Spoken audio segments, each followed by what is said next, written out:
Hockey, yeah. My favorite. It's Judd's Hockey Show.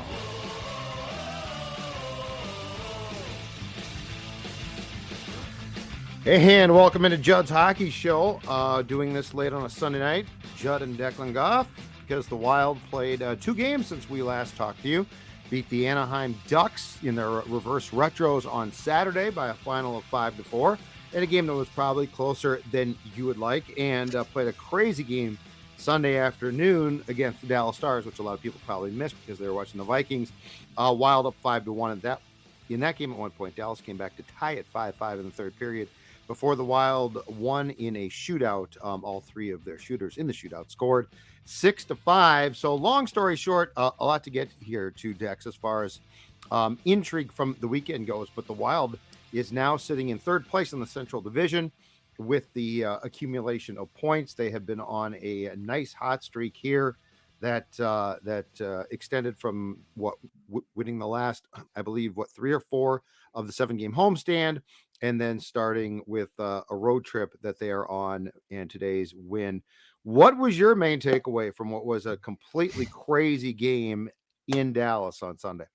Yeah, I went back and rewatched the highlights. Full disclosure, obviously, we were watching Vikings in real time. Other duties here on the Score North side, so I went back and luckily can watch these games because they're uploaded right away. And actually, I thought in the first period, I know they outchanced and they shouldn't have.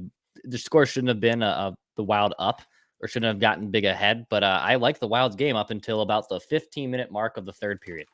And then from about that 5 to 6 minute onslaught, where all of a sudden a 4-goal deficit was erased in basically the next 15 minutes by Dallas, did not like their play at all. That was pretty ugly. Now, they were able to rebound, another bending, not breaking team here in Minnesota sports, which is kind of funny in the Wild.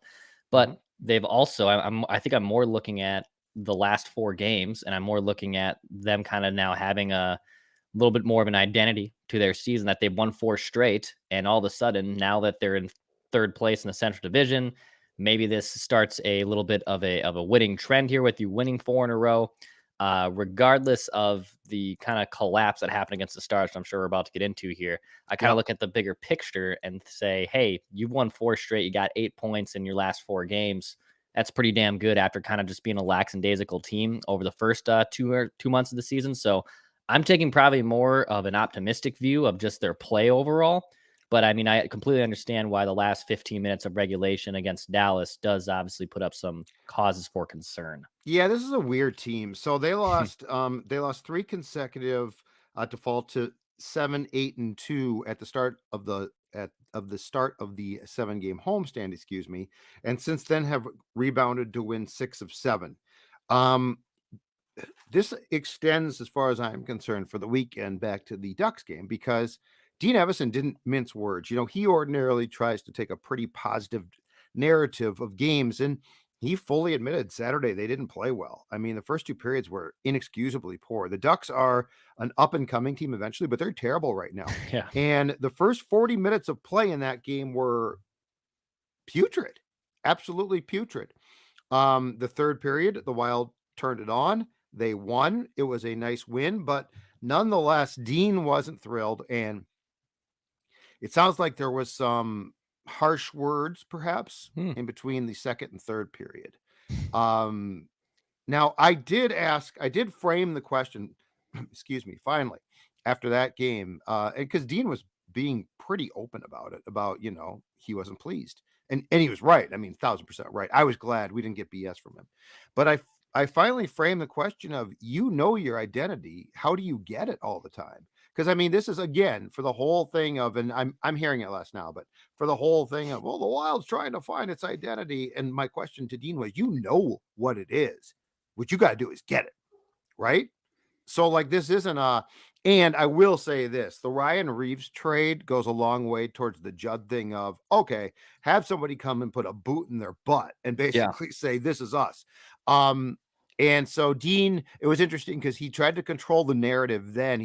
I don't think he liked a reporter trying to insinuate that you guys take time off. He can say it. We probably can't. I don't really care about that. But anyway, today was another problem because you're up 5-1 on the road. It's super impressive. And then you just collapse. And I went back and watched as you did, the extended highlights. The defensive breakdowns in the last 15 minutes of that game, third period, were Oh, yeah. inexcusable. Mhm. John Merrill was on the ice. I think he was a -3. Kaprizov and Zuccarello, I believe, -3. There was one goal scored in that spree in the third period where Kalen Addison is late getting back. Merrill Mhm. tries to block the pass. It's a nice sauce pass. I think it's Pavelski. It's a nice sauce pass, but Addison's nowhere in the play. And so, like, this, what's disturbing about this is it feels like this team, much like the Vikings at times, to your point, has a tendency of just taking time off. I had heard from a guy I knew watching the game who said Fleury looked old, but I watched those goals. Mm. I didn't think that was Mhm. Fleury. The third period is just a breakdown, and Mhm. you can't just take time off. And again, it's the whole identity thing. And the issue is, if you're not going to follow through on what your identity is, you're in huge trouble, because this team, aside from a couple of players, and one of them was a -3 today, they're not good enough to pull this crap. So it was very frustrating to watch the meltdown because it was self-inflicted. Yeah, and watching all those 4 goals basically come in that 7, 8-minute stretch in the third, yeah, it was just kind of defensive lapses. It was just kind of mind-numbing just watching them happen. Because yeah, I didn't blame Fleury for the majority of that situation. Now, does your goalie need to bail you out here and there? Of course he does, but this was defensive, just miscues and lapses and sitting on your heels and not picking up your man, and, I think that's where, yes, it was a lot more concerning. And again, myself kind of taking the optimistic approach. All right, well, Kirill's clearly on fire here. I mean, this is absurd what he's been doing in it during his, what, now 12 game, I believe, point streak that Mhm. he's had here. He is just completely lighting the world on fire. You're seeing Matt Boldy show up a little bit more. I mean, and we can pinpoint it. I mean, we can kind of pinpoint where this team is starting to turn things around is because of the Reeves trade. And I think there was a good amount of people that looked at that trade and kind of really, Ryan Reaves, this goon, this guy that has been a thorn in the wild side too, and for Right. multiple other teams over the past years. You're going to trade a fifth round pick, give up type that capital for Ryan Reaves. Man, I think that Guerin didn't really care about the fifth round pick, and honestly, I don't either for the most part. But we can kind of look back on that trade. And if this team does end up taking off here over the next 8 weeks or towards the end of this year, as they get really red hot as we get toward the deadline, that's probably going to be the date we go back and circle and say this is where things probably changed for the better too. By the way, so maybe they'll kind of just be the Wild where they'll now go on a little bit of a skid and they'll lose 3 out of 4 or something. But I really think that they're starting to figure things out a little bit more. Things are starting to get a little bit more sustainable. But you just kind of look back on that 8-minute collapse there in the third, where then all of a sudden it kind of washes away, to your point, all the good that they have been honestly doing over Yeah, the last few weeks. play a complete game. Uh, Hmm. did you see the Reeves introductions in the locker Yeah, room before Saturday's game? I did. That was absolutely Yes. fantastic. I mean, Yeah. he brings a personality. This team, and I don't know exactly why, because it's not like there's been a lot of guys lost, but this team before Reeves arrived felt like white rice, bland. Yep. It just felt bland, and it felt like it didn't have a mojo to it, and I don't know why. But Reeves gives them a mojo. And it's funny because when you watch the games, Oh, nobody will fight Reeves, no. which does get you extra room. Like, whatever line he's on gets a ton of room.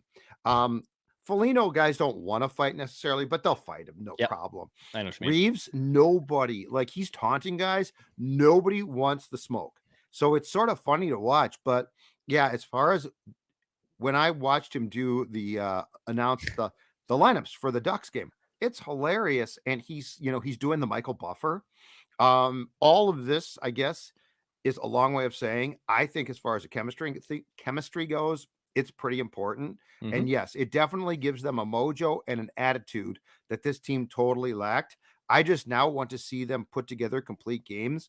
And I really get frustrated when everybody plays like they think they're good, because There they're was not that good. They need to work their asses off. There was a scene during the TV intermission where his shirt's off. By the way, I think all the Wild players do their interviews with their shirts off now between periods, which is an interesting test. Oh, do they? But Reeves like had a piece of pizza in his hand, like off camera. Like he's a goofball. He's just Yeah. kind of a character. Yeah. And yeah, He's a media presence waiting to happen. Oh yeah. He's great. His on ice contributions are probably replaceable level at best, and they're probably even below. But what he brings as his presence, what he brings in the room, and what all the things that Guerin probably saw, like, hey, this team's probably lacking some of this. I don't really know why this team's lacking some of this, but we could use a guy like Ryan Reaves. And I think that's where, some people see when they saw the trade and they saw the player that was coming here, was like, really, we're going to bring in this guy. It's been working out for the Wild. Like, this has honestly gone down as a really, really solid trade for them. And even though he's probably going to score 5 points, if that, the rest of the season, he's not going to score next to any points. It's true. He did a couple assists. I saw the assists tonight. Yeah. But he's not, it's not what he brings from a point production around the ice standpoint. Everything he brings off it, and it's been beneficial so far in his first few weeks with the team. Offensively, Kaprizov's on fire again. It's incredible to watch. And yes, he has deficiencies at time. I get that, but what he brings, that first goal, which Ottinger, who I think was pulled after 2 periods, was thoroughly confused by. That first goal is a gorgeous shot. The shootout goals the last 2 games are just incredible. Like, I watching him and Justin Jefferson in the same town is such a treat. Yeah, because their skill sets are so out of. I mean, it's fun to have professional sports. It's even more fun when you have professional sports with just flat out superstar players. And what Kaprizov does on TV, or better yet in person, it's just the skill. I mean, he makes those shootout goals, and by the way, just to be very clear, still hate the I shootout. agree. I'm with you. Yep. But he makes those shootout goals look so simple. You watch him and you're like, oh yeah, of course he scored. It's like, no, you actually go back and dissect what he just did. The one against the Ducks on Saturday, the shootout goal was just, I couldn't really believe what he did. And look, Trevor Zegras is also really damn good for the Ducks. And, they might be up and coming and whatnot. But when you're watching Kirill Kaprizov just do his Kaprizov-like things, to your point, and then when you watch Jefferson do his thing, and I know Ant Edwards is probably not in the same echelon yet as JJ and Kaprizov are in their respective sports, if you will. But it's a treat. It's a treat when you watch these superstar game-changing players, because they literally have the ability to change the entire game. And luckily, now that Minnesota sports get to watch these all the time, it's fun to see. On the shootout, so Zuccarello scored today, Kaprizov scored, Gaudreau scored. On Gaudreau's goal, did you see Zegras' goal on Saturday? Oh, yeah. Okay. Yeah. Did Gaudreau use the same exact move? I don't know if it was the same one. He went to the boards, which I hate. They should change the rule. I agree. The dilly-dally is stupid. The dilly-dally, don't allow the dilly-dally. But he went to the dilly-dally move, and then he came back in, and then he did the drag. And I think both of them scored on the backhand. I think that he used the same move. It worked. I was more surprised on Saturday, and I think it was the same rotation, I guess, again today against the Stars. I was shocked that Gaudreau got the nod over Boldy. I wasn't, but I was upset by it. Yeah, if that makes sense. Yeah. No, and Boldy then scored, and I would go Zuccarello, Kaprizov, Boldy. Yeah, but Gaudreau, you know the coaching Gaudreau, man. Yeah, it's absurd. It's not like you're saving a bullet because you're going into the 13th inning. Like, you can win the game in the first 3 rounds, and the majority of them do go that are decided there in the first 3 rounds. So yeah, I was a little surprised, but hey, yes, it did work out. So egg on both of our faces. The level of trusting Gaudreau at times concerns me. Yes, it concerns me. So some guys are playing well, and I do want to talk about that, Declan, here on Judd's Hockey Show. Before I do that, I want to show you a couple of cards, and you're saying, Judd, what are these cards right now? And I'm going to tell you right now, these cards are your ticket to holiday gifts galore. These cards are going to make a person in your life very happy, because they're gift cards to our friends at the Chanhassen Dinner Theaters, which is the perfect gift idea. It lets you pick what you want to see, and there's something for everyone. A big splashy musical on stage, let's say Footloose, The Prom, or Jersey Boys. That concert series, which is tribute concerts, everything from the Eagles to Sinatra to Patsy Cline, and finally the comedy improv show with Stevie Ray is a blast as well. So again, a multitude of choices. And did I mention the great steak and prime rib, or the famous chicken chan? That's right. Okay, so how do you get these? It's this simple. In fact, you don't even have to leave your house.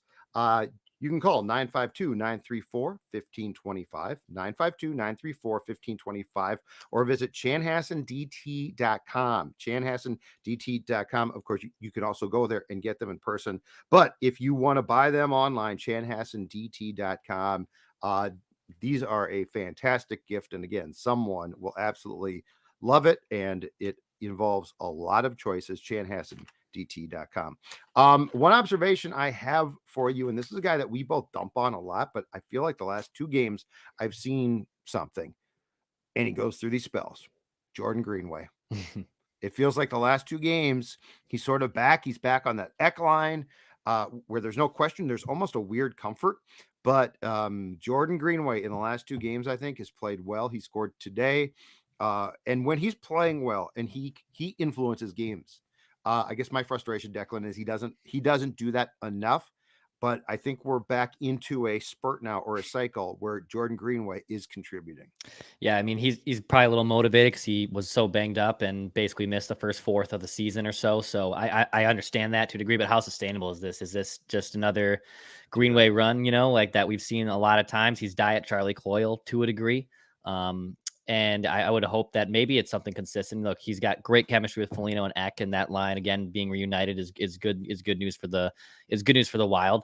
Yeah, I don't know. I need to see more, and also they're going to play the Flames here on Wednesday. They got a little bit of a West Coast or Canada road trip coming up too. So some better tests than playing obviously like the Ducks on at home on Saturday. So I'm excited to see them play the Oilers again and see if the stuff that they've been doing lately is sustainable. Same thing with Sam Steele, which I don't know if you're about to bring up as well, but I can't tell if that's just lightning in a bottle here, and it probably is lightning in a bottle.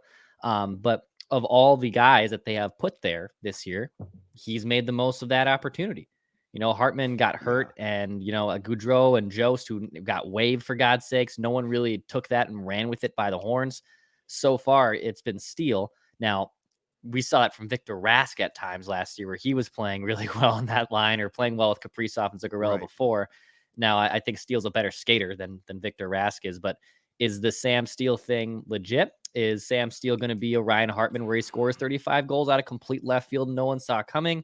No. I think that's probably the bigger question I have. And yes, I am obviously leaning towards no. I don't think it is either. But it is an interesting thing to watch here now that he's kind of cemented himself as the number one center for now. It's a very intriguing discussion, because I think it also goes to the fact that the Wild is literally looking for a replacement level center between those two guys. So like they don't have a notion of, Sam Steele is going. I think they were probably as pleasantly surprised and shocked by Hartman's huge year as we were. Yep. So, they're basically looking for a player that won't screw it up. And, I don't think with Jost they ever got what they thought that they would. Goudreau, I mean, he's not going to change. He is who he is. Sam Steele has a spurt right now.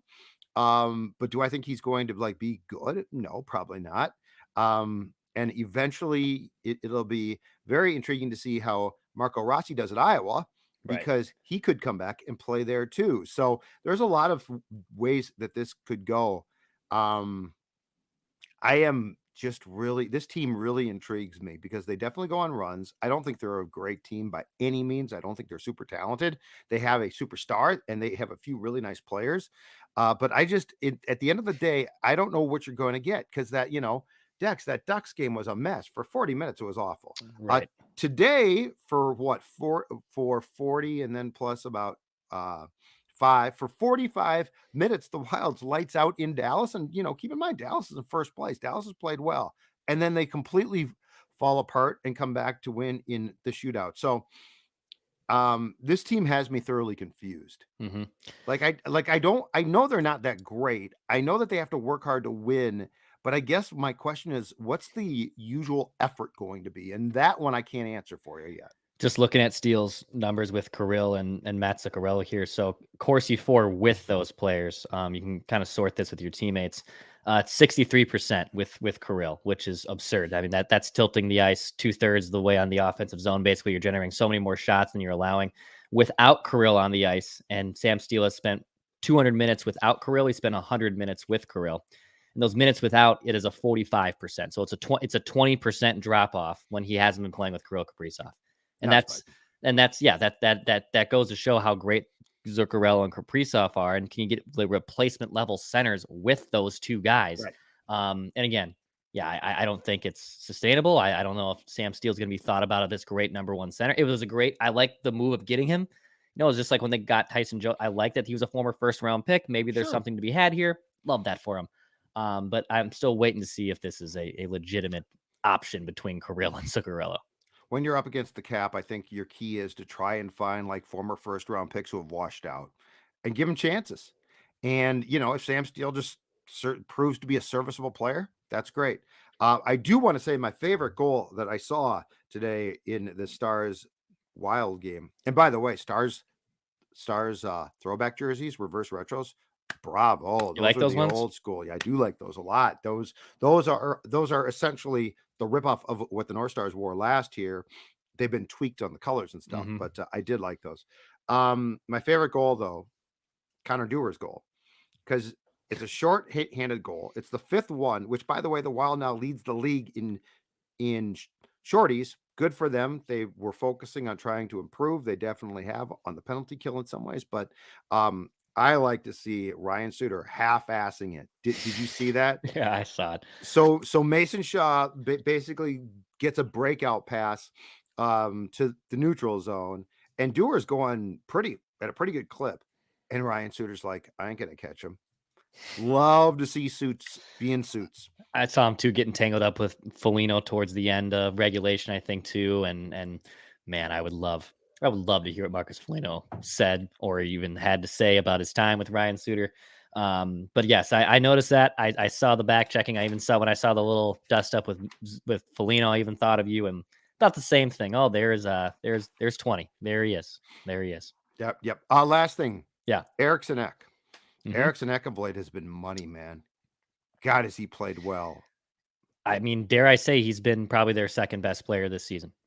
and that's not a hot take by any means because his points are there and he's having a career year, but it's just we get so used to him being the garbage man, being the guy that just does a lot of the painful things that we sometimes take for granted in hockey and that probably go beyond the naked eye of someone who doesn't watch a lot of hockey. But he has been so great this season. Guerin came on the show and mocked me for not addressing his skill enough or not giving enough credit. Still, I don't know if he's going to out dangle anyone, but he will outwork your ass. Like that's his MO. He's going to outwork you. He does. He does have more skill than I give him credit for. He's not exactly this guy because this guy was a wing, but you know what he has? He has the in his prime Parisi work ethic. Yeah. Oh yeah. And he's got the skill. Like Zach was never a great player. Zach was a very talented player who would work his butt off. And I feel like Eriksson Ek at center does the same thing. Like he's got some skill, but you're right. Like I've never perceived him to be this ultra talented player. But when you work as hard as he does and you have talent, you're really good. You're really the Parise comp's good too because I've noticed the same things in the corners or when he's just trying to slap a puck that's loose in front of the net and you're just trying to jam it home. I mean, that's how Zach made his living. I mean, that's literally how Zach Parise scored 95% of his goals in the NHL. And yeah, he's been great. He has literally that last year wasn't a fluke for him either. I think there was that initial fear. He was drafted, I think 6 years ago or so that, oh man, they passed up on Brock Besser and Besser lights the league on fire his first 2 years. And you saw what just happened there, right? Yeah. Healthy scratch last night by Boods. That's not good. Called it tough love. I feel terrible for him. His father passed away. Yeah, I think he's going through a lot. He's still a young man, so I feel awful for him. Boy, that kid would look good back home though. Ooh, yes, I know. I know the Wild are still potentially looking to upgrade. Yeah, it'd have to be cap gymnastics to make something like that happen. I believe he's got 3 goals. And I feel bad for him. I do. Did you see the Spurgeon play on Troy Terry in OT last night? Yes, where that's one of the plays of the season. Mm-hmm. Troy Terry lost the puck, so he's on a break. I thought it was gonna be a goal. Yeah, he thinks he's got a ton of time. Yep. He crosses the blue line of the Wild zone, loses the puck slightly, so it doesn't come off his stick, but he had to regain control. And Spurgeon decides to sell out and makes that diving play and pokes the puck and lifts the stick. That's the type of stuff that Spurgeon does that's an incredible play. Yeah, it was. First of all, it takes big time cojones to make that play. Second of all, that's a skill play and a hardworking play. Yeah, and Terry's I remember Terry freshman year at Denver because I was just wrapping up at St. Cloud. And he's actually turned himself to a pretty solid player in the NHL. I didn't think he was going to be. I thought he was just a classic college hockey kid that just benefits from playing college hockey. But He's turned himself to a solid player, but that was a great play from Spurgeon. I agree. That was catch material right there. Catch material stuff. The Ducks are going to be fantastic eventually, and if they can get the top pick, which they're going to have a very good chance at, Connor Bedard on that team. You've got Zegras, potentially Bedard. You've got Drysdale, who's hurt right now. You go through the youth of that team. Yeah, they're close. That team could be great in about 3 years. So. I mean, the Kings, same thing. The Kings are now popping off, and after 3 years of being bad, and he's having a great year. He's on a heater. They're not a great team right now, but man, I think they're in third place in the Pacific. But is he having a good season? All right. Take us home. All right, hit the subscribe button. Daily Minnesota Sports Entertainment right here on the Score North YouTube channel. Go over to Purple Daily. Judd's going to drink another Sterling Craft, craft his hot takes for the Monday episode of Purple Daily. Yeah, actually, all my work is done. I cooked a pie. Vinny approved of the pie. He said, yep, that's a great pie, Dad. Good job. Bring that pie to the boys. I don't know if they'll love it as much, but we'll see what happens there. Hit the subscribe button. Daily Minnesota Sports Entertainment. When the Wild have won 4 in a row, you know what it's all about. Listen, you guys know what this is all about, right? Right? What's it all about? Spurgey? Hard work and having fun. That. This is about winning.